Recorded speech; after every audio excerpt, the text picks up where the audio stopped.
करुण क्या करने का प्रयत्न कर रहा है?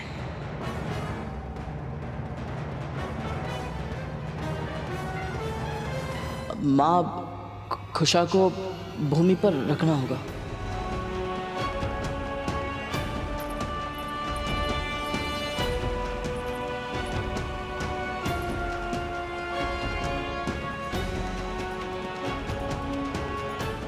गरुड़ अपने अंश से नागों को रोकने का अच्छा प्रयास कर रहा है, बस वो प्रभु की योजना को पूर्ण करने में सफल हो जाए।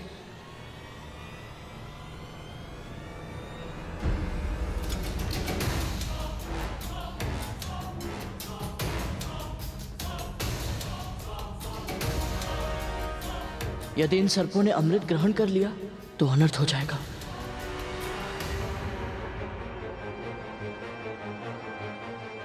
इनकी इतनी महत्वाकांक्षा है कि अमर होने के पश्चात ये सारे लोक पर आक्रमण कर उन पर शासन करेंगे। कैसे रोकूं इन्हें?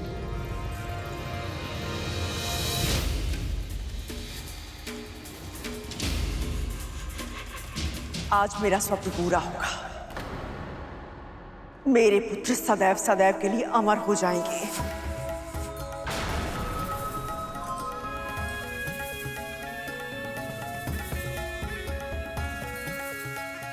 रुक जाइए, रुक जाइए।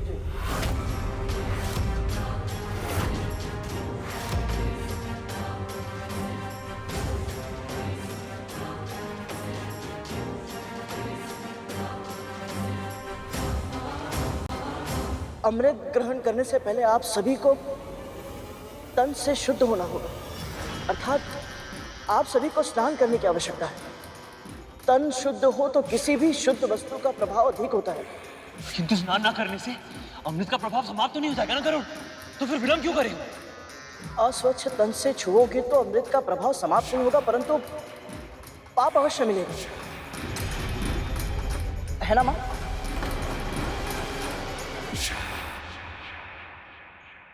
गरुड़ ये सब जानबूझकर कर रहा है।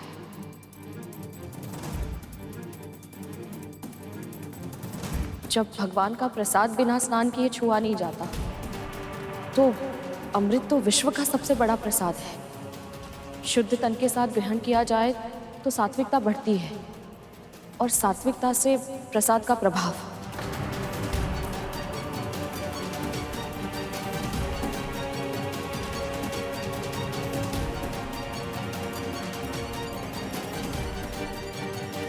विंता सही कह रही है। शुद्धिकरण करके ही अमृत ग्रहण करना होगा।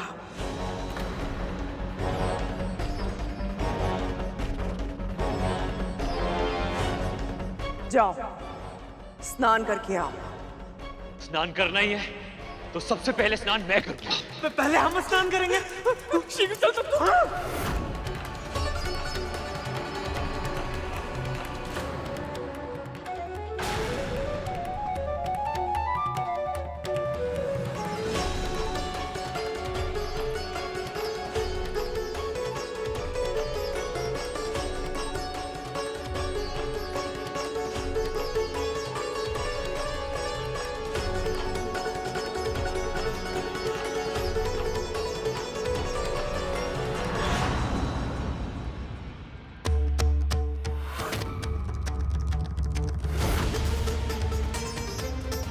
देवराज, माँ,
अमृत कहाँ गया?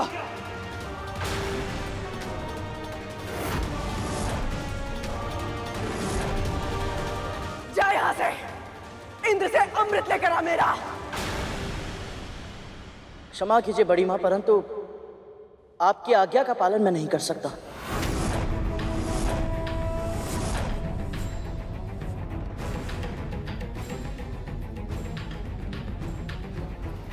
इतना तो साहस, तू मेरी आज्ञा मानने से मना कर रहा है? स्मरण रख, तू मेरा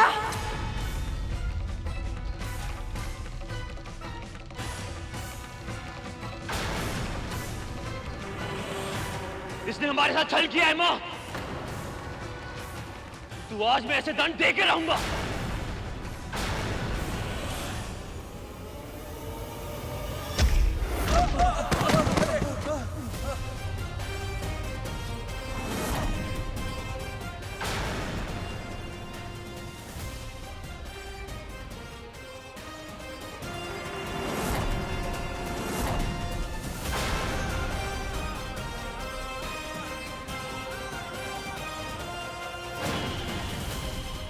विंता, रोक अपने पुत्र को।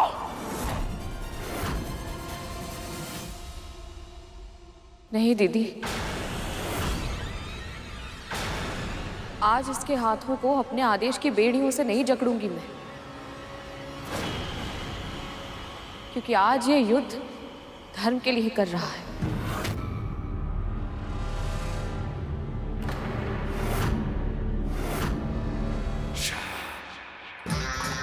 अमृत की बूंद अवश्य ये तब गिरी होगी जब कलश इस चटाई पर रखा गया था।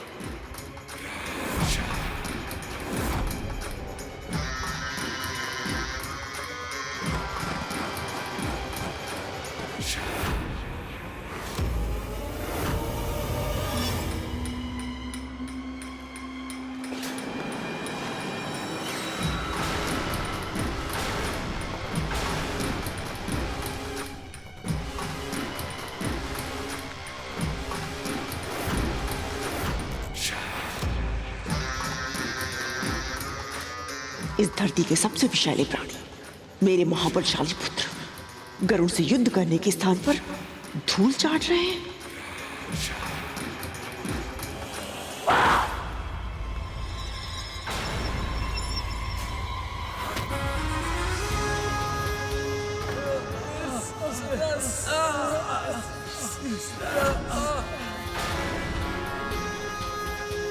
तो ये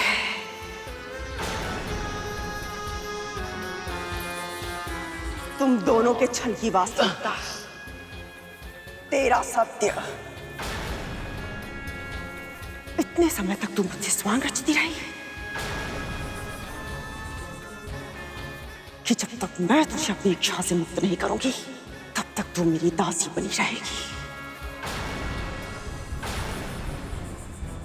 किंतु आज अपने पुत्र के माध्यम से तूने मेरे साथ छल किया।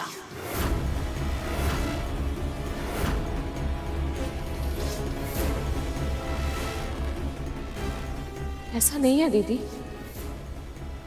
कोई छल नहीं किया मैंने आपके साथ। मां किसी के साथ छल नहीं कर सकती। इन्हें इसके बारे में कुछ नहीं पता था। अर्थात तुझे पहले से सब कुछ पता था, फिर भी तूने उस इंद्र का साथ दिया। कृतज्ञ।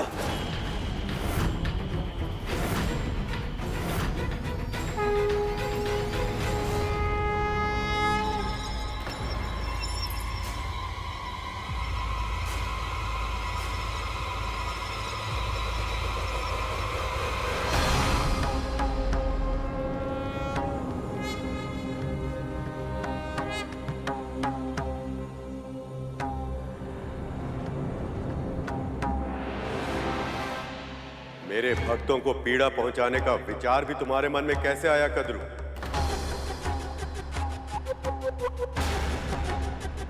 जिस छल के कारण तुम गरुड़ को चोट पहुंचाने जा रही थी, तुम्हारे साथ वो छल इसने नहीं, मैंने किया।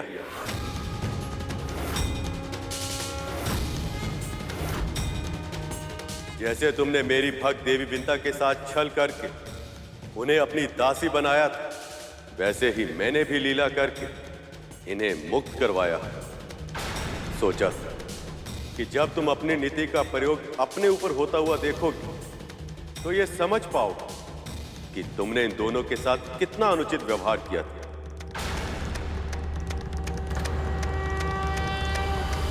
पर तुम्हारे मन में अब भी पश्चाताप नहीं, प्रतिशोध है।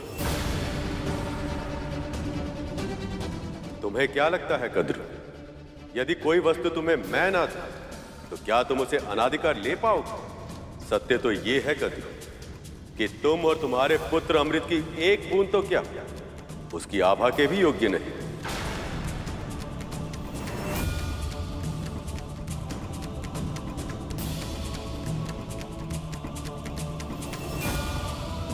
तभी तो जिस पवित्र कुशा घास पर अमृत को रखा गया था, उस पर पड़ी अमृत की आभा को चाटने के प्रयास में तुम्हारे पुत्रों की जीभ जल गई। इन विषैले नागों के लिए अमृत भी विष बन गया।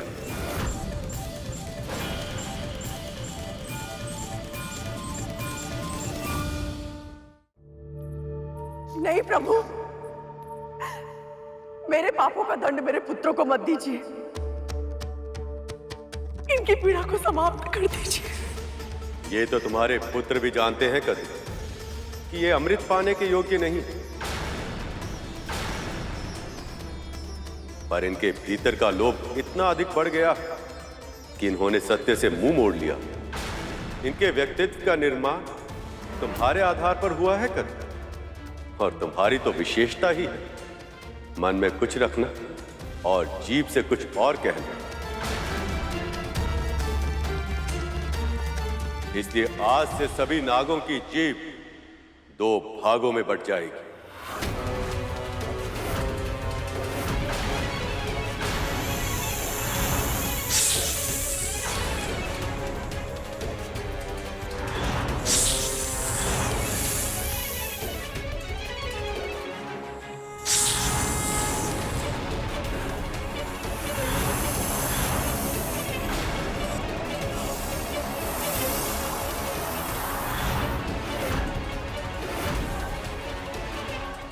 शेष,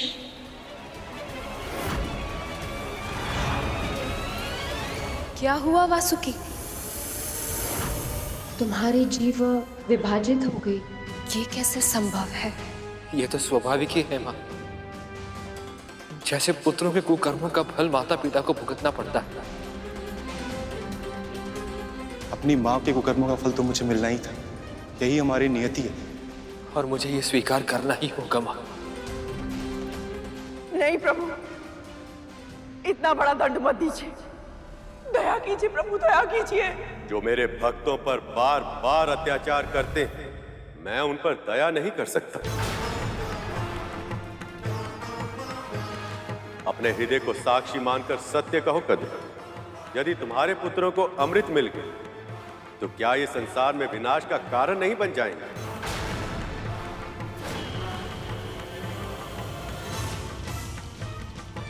क्या ये अपने विष से अकारण ही प्राणियों की हत्या कर संसार का संतुलन नहीं बिगाड़ेंगे?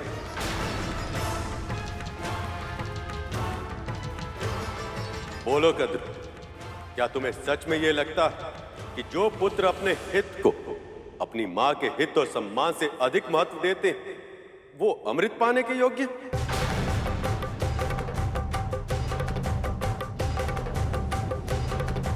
यदि नागों को अमृत मिल जाता और असुर अमृत छीनने के लिए नागों पर धावा बोल देते तो क्या तुम्हारे पुत्र अमृत की रक्षा कर पाते?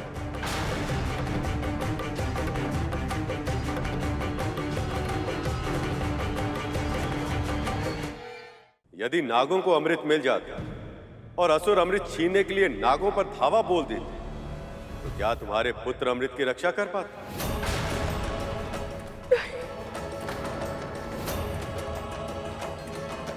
दीदी सत्य स्वीकार कर रही है।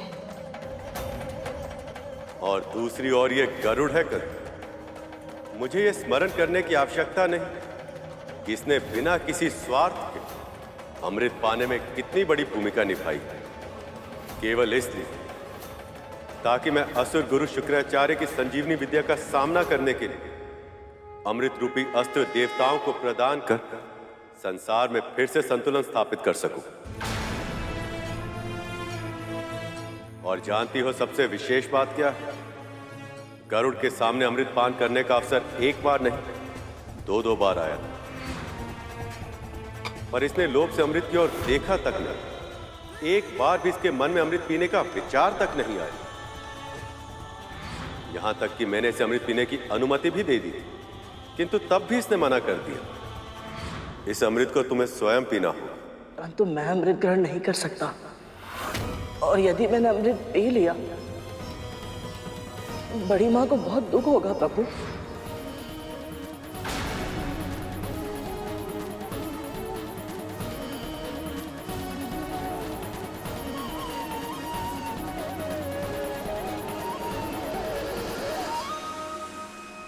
अब ये सब जानकर तुम ही बताओ कद्रू, यहां उपस्थित सभी प्राणियों में ऐसा कौन है जो अमृत पीने के लिए इससे भी अधिक योग्य है?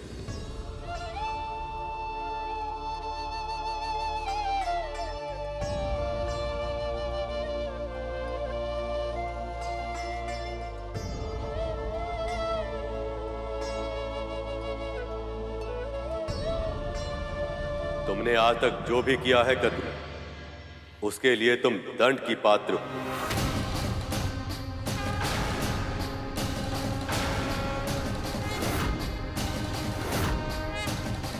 देवी विंता ने सदैव अपनी प्रार्थनाओं तुम्हारी और तुम्हारी संतानों की भलाई की विनती की, और इसी कारण से मैंने आज तक तुम्हें दंड नहीं दिया। पर जब तुमने गरुड़ को देवी विंता की मुक्ति के लिए अमृत लाने के लिए विवश किया, उसी समय तुम मेरे निर्णय के विरुद्ध चली गई। अमृत पाने के लिए तुमने जो पाप किया है कद्रू, उससे तुम्हारे पापों का कलश भर चुका है। और अब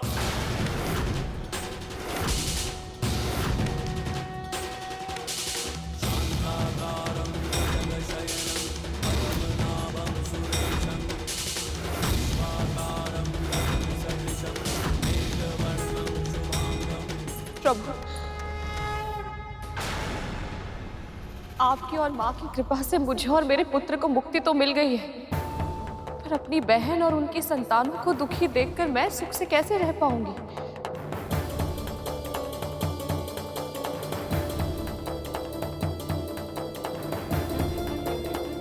प्रभु, भूल तो किसी से भी हो सकती है, परंतु कोई भी भूल पश्चाताप से बड़ी नहीं होती। बड़ी मां और मेरे भाइयों को पश्चाताप करने का एक अवसर दे दीजिए प्रभु, दया कीजिए।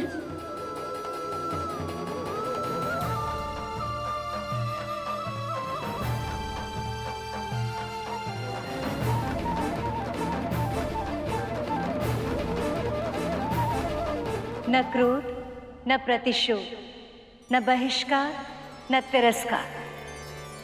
अद्भुत है ये दोनों मां पुत्र।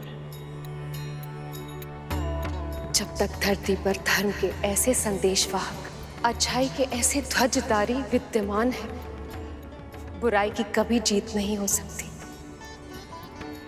आज गरुड़ और विंता केवल कद्रू की दास्ता से नहीं, आक्रोश और द्वेष से भी मुक्त हो गए। तुम दोनों का हृदय गंगा की तरह निर्मल, भक्ति अतुलनीय और विश्वास अटल है। इसलिए मैं तुम दोनों की प्रार्थना स्वीकार करता हूं।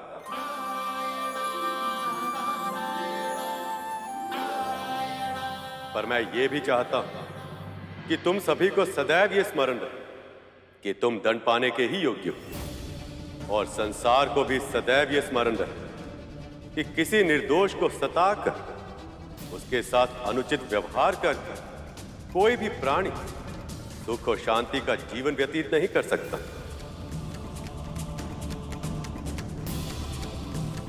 आज नहीं तो कल अपने कर्मों का परिणाम भोगना ही पड़ता है। इसलिए आज गरुड़ जैसे मांसाहारी पक्षियों के लिए नाग ही स्वाभाविक आहार होगा।